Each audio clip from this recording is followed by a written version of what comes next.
नमस्कार श्रोताओं, शाम के ठीक 7:20 हुए हैं और ये समय है आपके अपने कार्यक्रम स्पोर्ट्स स्कैन का।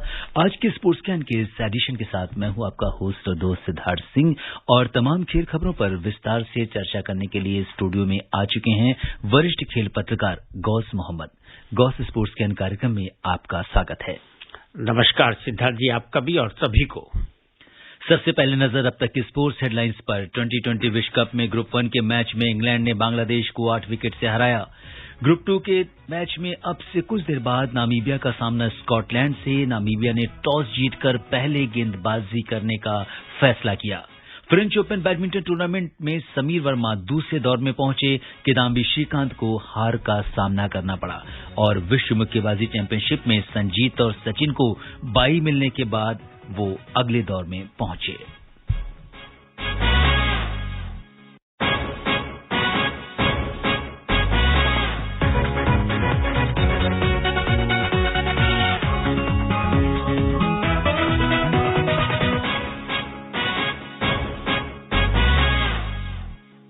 और सबसे पहले बात 2020 क्रिकेट विश्व कप की, जिसमें अबू धाबी में ग्रुप 1 के मैच में इंग्लैंड ने बांग्लादेश को 8 विकेट से हरा दिया है। 125 रन के लक्ष्य को इंग्लैंड ने 14 ओवर और 1 गेंद में 2 विकेट खोकर हासिल कर लिया। इससे पहले बांग्लादेश ने 9 विकेट पर 124 रन बनाए थे। बांग्लादेश की इस प्रतियोगिता में ये लगातार दूसरी हार है, जबकि इंग्लैंड ने ये दूसरा मैच जीता है। जेसन रॉय इंग्लैंड के 61 रन बनाए, उन्होंने 38 गेंदों में और प्लेयर ऑफ द मैच चुने गए। और अगर हम इस पूरी पारी को देखें तो गौस, क्या कहेंगे आप जिस तरह से आज इंग्लैंड ने बांग्लादेश को हराया है?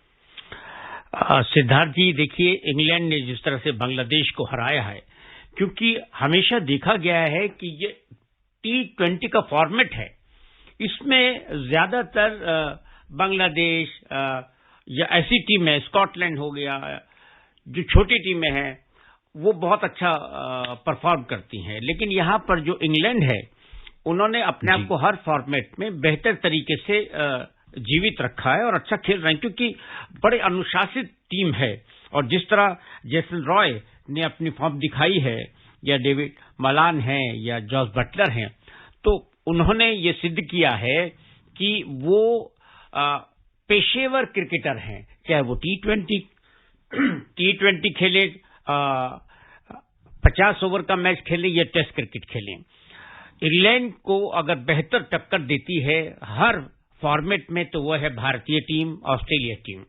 बाकी की टीमें इंग्लैंड को इतनी टक्कर नहीं दे पाती। ये और बात है कि फिलहाल अबू धाबी या दुबई में जो मैच चल रहे हैं, उसमें बड़े बड़े हैरत अंगेज परिणाम सामने आ रहे हैं। उसकी वजह यह है कि वहां की जो विकेट है जी, वो कुछ इस तरह की है कि जिसमें एक तो उछाल इतना जबरदस्त नहीं है। फिर भी आप ये देखिए कि जो एक अनुशासित टीम होती है, ऑस्ट्रेलिया, इंग्लैंड, ये बेहतर परफॉर्म करेंगी। और जिस तरह भारतीय टीम ने पहला मैच खेला है, उसके बाद के सभी मैचों में उनसे बहुत बहुत ज्यादा अच्छी उम्मीदें हैं। जी बिल्कुल। और अगर हम स्कोर कार्ड पे अगर एक नजर डालें तो अगर हम देखें तो मुशफिकुर रहीम बांग्लादेश की ओर से उन्होंने 30 गेंदों पे 29 रन बनाए। इसके अलावा महमूदुल्लाह की बात करेंगे, कप्तान ने जो है वो 24 गेंदों में 19 रन बनाए। इसके बाद नूरुल हसन ने 18 गेंदों पे 16 रन की पारी खेली और नासुम अहमद ने 9 गेंदों में 19 ताबड़तोड़ रन बनाए। लेकिन कुल मिला के बांग्लादेश ने 20 ओवर में 9 विकेट पर 124 रन की पारी खेली। अगर गेंदबाजों की बात करें तो इंग्लैंड की ओर से मोइन अली ने 2 विकेट लिए हैं, क्रिस वोक्स ने 1 विकेट लिया। टिमाल मिल्स आज काफी प्रभावशाली साबित हुए, उन्होंने 3 विकेट लिए और 6.75 की इकोनॉमी रही उनकी। 4 ओवर की 27 रन दिए हैं और इसके साथ ही लियम लिविंगस्टन ने 2 विकेट लिए, उन्होंने 3 ओवर की गेंदबाजी करी, 15 रन दिए। तो 5 की इकोनॉमी रही। और इसके बाद अगर हम इंग्लैंड की पारी पर एक नजर डालें तो जेसन रॉय जैसा कि आज प्लेयर ऑफ द मैच चुने गए, 38 गेंदों में शानदार 61 रन की पारी उन्होंने खेली है और उनका साथ निभाया जोस बटलर ने, जिन्होंने 18 गेंदों में 18 रन बनाए। इसके अलावा डेविड मलान ने नाबाद रहे, आज वो 25 गेंदों में 28 रन की पारी खेली और जॉनी बेयरस्टो ने भी उनका जबरदस्त साथ दिया, वो भी नाबाद रहे, 4 गेंदों में 8 रन बनाए और कुल मिलाकर 2 विकेट पर 126 रन बनाकर 14वीं ओवर और 1 गेंद के खेल के बाद इस तरह से इंग्लैंड ने इस मैच को जीत लिया। तो कहीं ना कहीं काफी अच्छा परफॉर्म किया है इंग्लैंड के गेंदबाजों ने, काफी संतुलित टीम नजर आई और एक बड़े हम ये कह सकते हैं कि स्कोर से और 35 गेंदें बाकी रहते जो है उन्होंने ये जीत हासिल की। बेहतर रिजल्ट रहा क्योंकि बांग्लादेश की टीम T20 में बहुत अच्छा खेलती है और उन्होंने जिस तरह से, अगर हम कहें मोइन अली ने गेंदबाजी की, टिमाल मिल्स ने की या लियम ने की, तो इन्होंने बांग्लादेश की टीम को सीमित रखा 124 में। अब ये देखिएगा कि मुशफिकुर रहीम ने हाईएस्ट स्कोर रहा उनकी टीम की तरफ से, बांग्लादेश की टीम की तरफ से 29 रन और महमूदुल्लाह ने 19 रन बनाए और बाकी के खिलाड़ी जो है कुछ खास नहीं कर सके। और रही बल्लेबाजी की बात, उसी विकेट पे जहां संघर्ष किया बांग्लादेश ने बल्लेबाजी पर, इंग्लैंड की टीम ने बहुत ही अच्छे तरीके से बल्लेबाजी की। आपने जैसे कहा जेसन रॉय ने 61 रन बनाए और बेहतरीन उन्होंने प्रदर्शन किया। डेविड मलान ने नॉट आउट रहते हुए 28 रन और ये है उनके जो एकमात्र जॉस बटलर आउट हुए, 18 रन बना के 18 ही बॉल का सहारा लिया। ये संकेत है साफ कि आने वाला जो पूरा कौन खिताब का प्रबल दावेदार होगा, इंग्लैंड की टीम ने साबित कर दिया है कि उनकी नजरें बड़े खतरनाक तरीके से हैं और वो अगर हम देखें तो वर्ल्ड की नंबर 1 टीम है और बेहतरीन प्रदर्शन किया है। और उधर ग्रुप 2 के मैच में अब से कुछ देर बाद अबू धाबी में नामीबिया का सामना स्कॉटलैंड से होगा। नामीबिया ने टॉस जीतकर पहले गेंदबाजी करने का फैसला किया है। आइए सुनते हैं इस मैच के बारे में हमारे सहयोगी अतर सईद की ये रिपोर्ट। 2020 विश्व कप में अब से कुछ देर बाद सबकी निगाहें अबू धाबी में नामीबिया और स्कॉटलैंड के बीच होने वाले मैच पर लगी होंगी। इससे पहले स्कॉटलैंड के विजयी अभियान का सोमवार को अफगानिस्तान ने अंत किया, जब राशिद खान और मुजीबुर रहमान की फिरकी के सामने स्कॉटलैंड के बल्लेबाजों ने घुटने टेक दिए। इससे संकेत मिलता है कि स्कॉटलैंड को स्पिनर के सामने परेशानी होती है। उधर नामीबिया के लिए ये इस चरण का पहला मैच है, उनके पास जीत के साथ शुरुआत करने का मौका है। स्कॉटलैंड पहले दौर में सबसे प्रभावशाली टीम थी और अब जीत के साथ इस ऐतिहासिक अभियान को आगे ले जाना चाहेगी। विश्व कप से पहले इन दोनों टीमों ने 2 मुकाबले खेले थे, जहां स्कॉटलैंड को हार का सामना करना पड़ा था। स्कॉटलैंड के खिलाड़ी हार के इस सिलसिले को तोड़ना चाहेंगे।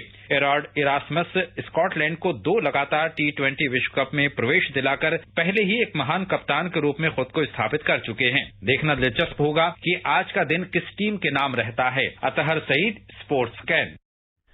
जी हाँ, नामीबिया ने टॉस जीतकर पहले गेंदबाजी करने का फैसला किया और आज अगर हम प्लेइंग 11 पर नजर डालें तो स्कॉटलैंड के कप्तान कोटजर आज नहीं खेल रहे हैं। उनकी अंगुली में चोट लगने के कारण वो आज मैच से बाहर हैं। रिची बेरिंगटन को उनकी जगह कप्तानी सौंपी गई है और नामीबिया की टीम में कोई बदलाव नहीं किया गया है और वही टीम जो आयरलैंड के खिलाफ खेली थी सेम टीम है। स्कॉटलैंड की अगर हम टीम पर एक नजर डालें तो क्रेग वॉलिस हैं, जॉर्ज मंसी हैं, कैनम मैकलियोड हैं, रिची बेरिंगटन हैं, Matthew Cross, Michael Leask, Chris Greaves, Mark Watt, Josh Davey, Safyaan Sharif और ब्रैड व्हील के साथ स्कॉटलैंड की टीम जो है वो मैदान में है। उधर नामीबिया में जेन ग्रीन, क्रेग विलियम्स, एरॉड इरास्मस जो कि कप्तान है, इसके अलावा David Wiese, JJ Smith, Jan Frylinck या निकोल लॉफ्टी-ईटन, पिकी और रुबेन ट्रम्पलम की हम बात करेंगे, माइकल वैन लिगेन और बर्नार्ड स्टोर्स के साथ नामीबिया की टीम पूरी तरह से तैयार है स्कॉटलैंड का सामना करने के लिए। अगर आप इन दोनों टीम के ऊपर एक नजर डालें तो नामीबिया जो है वो काफी काफी उलटफेर करने में जो है हम ये कह सकते हैं कि काफी आगे है। स्कॉटलैंड भी जहां मतलब अपने पिछले अगर पुराने मुकाबलों की अगर हम बात करें तो क्या कुछ देखते हैं उसके हिसाब से कि आज मैच में क्या होने वाला है? देखिए, स्कॉटलैंड के बारे में ये है कि उनके कुछ खिलाड़ी जो हैं वो इंग्लैंड में खेलते हैं, चाहे छोटी लीग खेलें या बड़ी लीग के मैचेस खेलें। नामीबिया के बारे में ये है कि ये एक ऐसी सुपर उत्तम टीम है कि जिसका पता नहीं कि कौन सा पक्ष जो है उभर के सामने आ जाए और वो अपने सामने वालों को अपसेट कर दे। तो ये आईसीसी की तरफ से एक बहुत बड़ी अच्छी बात है कि देखिए क्रिकेट जो है फैल रहा है। नामीबिया जैसी टीम T20 वर्ल्ड कप खेल रही है और ये मैंने पहले भी कहा कि देखिए T20 का जो फॉर्मेट है उसमें काफी ऐसी टीमें जिनसे आप उम्मीद नहीं कर सकते वो हैरत में डालने की क्षमता रखती हैं। नामीबिया आ गई। स्कॉटलैंड का जो खेल का तरीका है वो आप देखिए बेसबॉल का तरीका है, काफी क्रॉस बैट से खेलते हैं और कोशिश करते हैं जल्दी से जल्दी वो अच्छी लंबे स्कोर खड़े करें, लेकिन इतना आसान नहीं है। नामीबिया और स्कॉटलैंड के जो बीच मैच होगा ये सब इसलिए नहीं है कि ये टीम चैंपियन बनने जाएंगी या नहीं जाएंगी, बट इस बात का जरूर इंगित करेंगी और संकेत देंगी कि आने वाले समय में ये दो टीमें, खास करके नामीबिया से ये उम्मीद है कि वो रेगुलर क्रिकेट में शामिल हो जाएं। ये वर्ल्ड कप अलग चीज है, रेगुलर क्रिकेट में शामिल होने का मायने हुआ कि आप वनडे जो 50 ओवर का मैच है या टेस्ट क्रिकेट जो बड़ी गंभीर क्रिकेट होती है, क्या ये उस और आ सकेंगी? आज का परिणाम कम से कम एक उदाहरण होगा। बिल्कुल। रसबीच एक अपडेट ये दे देते हैं कि जो स्कॉटलैंड की टीम है वो इस समय बैटिंग कर रही है और उसके जॉर्ज मंसी जो हैं वो और इसके अलावा कैलम मैकलॉड जो दो बल्लेबाज जो हैं क्रीज पर थे, लेकिन एक विकेट जो है स्कॉटलैंड का गिर गया है 0 के स्कोर पर और मतलब ये कहीं ना कहीं एक बड़ा नुकसान हुआ है स्कॉटलैंड को, शुरुआती नुकसान। तो ये एक थोड़ा सा स्कॉटलैंड के लिए चिंता का विषय है। और तो ये तो बात थी स्कॉटलैंड और नामीबिया के बीच होने वाले मैच की, और इसका अपडेट हम आपको अपने बुलेटिन्स में और अपने कमेंट्री में देते रहेंगे। आपको ये बता दें कि आकाशवाणी जितने भी मैच हैं इनका आंखों देखा हाल प्रसारित कर रहा है। आप आंखों देखा हाल सुनने के लिए हमारे चैनल FM रेनबो को ट्यून कर सकते हैं, जिस पर आंखों देखा हाल प्रसारित किया जा रहा है। तो ये तो बात थी क्रिकेट की। और इसके बाद नजर डालते हैं मुक्केबाजी पर। AIBA पुरुष विश्व मुक्केबाजी चैंपियनशिप में भारतीय टीम ने अपने अभियान की शुरुआत कर दी है। 92 किलो भार वर्ग में संजीत और 80 किलो भार वर्ग में सचिन कुमार को बाई मिल गया है, जिसकी वजह से वो अगले राउंड में पहुंच गए हैं। क्या कुछ हुआ इस प्रतियोगिता में, इसका लेखा जोखा लेकर हाजिर हैं स्पोर्ट्स डेस्क से अतार सईद।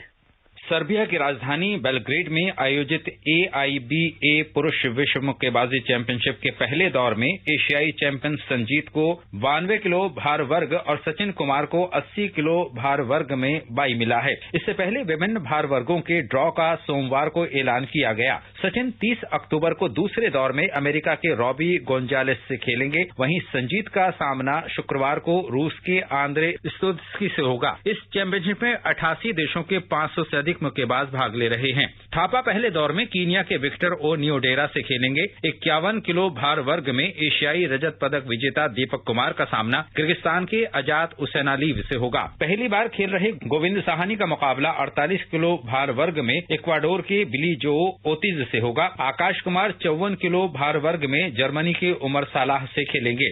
रोहित मोर 57 किलो भार वर्ग में इक्वाडोर के जीन केइसेडो का सामना करेंगे। आकाश 67 किलो भार वर्ग में तुर्की के फुरकान एडम से खेलेंगे। 60 किलो भार वर्ग में वरिंदर सिंह का सामना अर्मेनिया के कारेन टी से होगा, जबकि निशांत देव 71 किलोग्राम की टक्कर हंगरी के लाजलो कोजाक से होगी। लक्ष्य चाहर 86 किलोग्राम भार वर्ग का सामना कोरिया के किम ह्योंग क्यू से होगा। सुमित 75 किलो जमैका के डामोन ओनील से खेलेंगे। प्लस 92 किलो में नरेंद्र का सामना पोलैंड के ओस्कार सफारियान से होगा। देखना दिलचस्प होगा कि इस प्रतियोगिता में भारतीय मुक्केबाजों का प्रदर्शन कैसा रहता है। Athar Saeed, sports camp. जी हाँ, एक बड़ी ऐबा पुरुष विश्व मुक्केबाजी बड़ी प्रतियोगिता है और अगर हम देखें तो 500 से ज़्यादा जो एथलीट हैं वो इसमें हिस्सा ले रहे हैं और लगभग 88 देशों के खिलाड़ी इसमें अपना जौहर दिखा रहे हैं और भारत का भी एक बड़ा दल गया हुआ है। इसमें 10 खिलाड़ियों से ज़्यादा जो हैं वो इसमें हिस्सा ले रहे हैं और अगर आप इस पे हम देखें तो हमारे जो 2 खिलाड़ी हैं सचिन और संजीत की अगर हम बात करेंगे तो इन दोनों को बाई मिल गया तो इसका मतलब ये अगले दौर में खेलेंगे। और इसके अलावा जो भार वर्ग है इसमें भी थोड़ा सा इस प्रतियोगिता में परिवर्तन किया गया है। इस बार 10 की बजाय 13 भार वर्ग बनाए गए हैं ऐबा वर्ल्ड चैंपियनशिप में। क्या कहेंगे? ये देखिए, ये जो 13 वर्ग बनाए गए हैं ये इस और इशारा करता है कि बॉक्सिंग जो है काफी पॉपुलर है पूरे दुनिया में।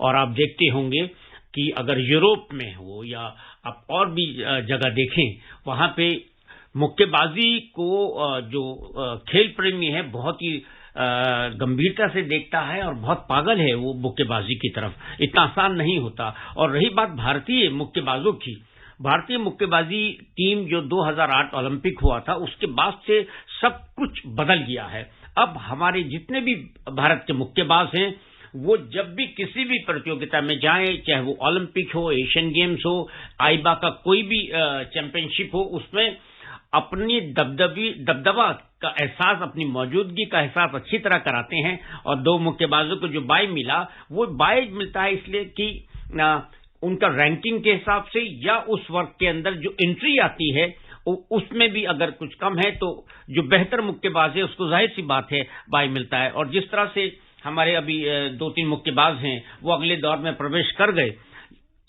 आप यकीन कीजिए कि अब जब भारतीय मुक्केबाज बाहर जाते हैं तो बहुत चुनौती पेश करते हैं और लोगों के लिए खौफ है।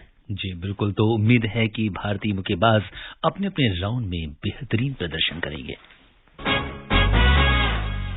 मुक्केबाजी के बाद बात करते हैं बैडमिंटन की। फ्रेंच ओपन बैडमिंटन के पुरुषों के सिंगल्स मुकाबले में भारत के समीर वर्मा 16वें दौर में पहुंच गए हैं। विश्व के 21वें नंबर के खिलाड़ी समीर वर्मा ने पेरिस में शुरुआती मैच में दक्षिण कोरिया के ली डोंग क्यून को 21-14, 21-12 से हराया। समीर वर्मा का मुकाबला अब इंडोनेशिया के शेशर हीरेन हुस्ताविंतो से होगा। एक अन्य मुकाबले में किदाम्बी श्रीकांत विश्व नंबर 1 जापान के किंटो मोमोटा से 21-18, 20-22 और 21-19 से हार गए हैं। इस बीच मिक्स डबल्स मुकाबले में ध्रुव कपिला और सिक्की रेड्डी की जोड़ी 32वें दौर में हार गई है। हालांकि दोनों ने कड़ा संघर्ष किया लेकिन मलेशिया के चान पेंग सून और गोह लियू यिंग से 21-19, 21-19 से उन्हें हार का सामना करना पड़ा। तो ये तो बात है फ्रेंच ओपन बैडमिंटन की। देखिए, समीर वर्मा ने जिस तरह से अपना मुकाबला जीता कोरियाई खिलाड़ी के खिलाफ वो बहुत ही दाद के काबिल है।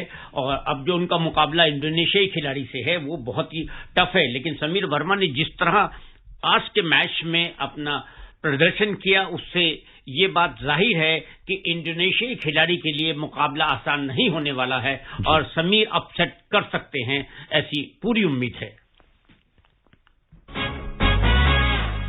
और अब बात फुटबॉल की। भारतीय फुटबॉल टीम रविवार को संयुक्त अरब अमारात में आयोजित AFC अंडर-23 एशिया कप के क्वालिफाइंग अभियान की शुरुआत ओमान के साथ मुकाबले से करेगी। मुख्य कोच इगोर स्टिमक ने इस बीच कहा है कि क्वालिफाइंग अभियान के अगले 3 मैच भारतीय खिलाड़ियों को अन्य एशियाई देशों के सामने अपनी स्थिति का पता कराने का मौका मिलेगा। स्टिमक ने कहा कि अगले 3 मैच युवा खिलाड़ियों के लिए कुछ अनुभव हासिल करने का मौका देंगे। ओमान, संयुक्त अरब अमीरात और किर्गिस्तान राज्य जैसी मजबूत टीम के सामने अपनी स्थिति का अनुमान लगाने के लिए भी अहम होगा। क्या कुछ कहेंगे आप? देखिए, यूएई से मैच है भारत का आज रात को 10 बजे। वो जबरदस्त होगा कि यूएई किर्गिस्तान से पहला मैच हार चुका है और भारत ने ओमान को 2-1 से शिकस्त दी थी। तो भारत एडवांटेज की स्थिति में है और उम्मीद है मुकाबला जो टफ रहेगा यूएई के खिलाफ। और भारतीय टीम इस मैच में अगर ड्रॉ भी कर लेती है तो उनको बहुत ही फायदा होने वाला है। अच्छा भविष्य भारतीय टीम का। बिल्कुल, तो इस मैच पर भी हमारी नजर बनी रहेगी। और श्रोताओं, समय अनुमति नहीं दे रहा कि हम कुछ और खेल खबरों पर चर्चा करें। गौस, आप हमारे स्टूडियो में आए, तमाम खेल खबरों पर हमसे चर्चा की, आपका बहुत बहुत धन्यवाद और आभार। थैंक यू, नमस्कार। श्रोता स्पोर्ट्स के आज के लिए बस इतना ही। अगर आप इस कार्यक्रम को दोबारा सुनना चाहते हैं तो लॉग ऑन कर सकते हैं हमारी वेबसाइट newsonair.gov.in पर। कल शाम 7:20 पर दोबारा मुलाकात के वादे के साथ इजाजत दीजिए अपने होस्ट और दोस्त सिद्धार्थ सिंह को। तब तक के लिए नमस्कार, शुभ रात्रि।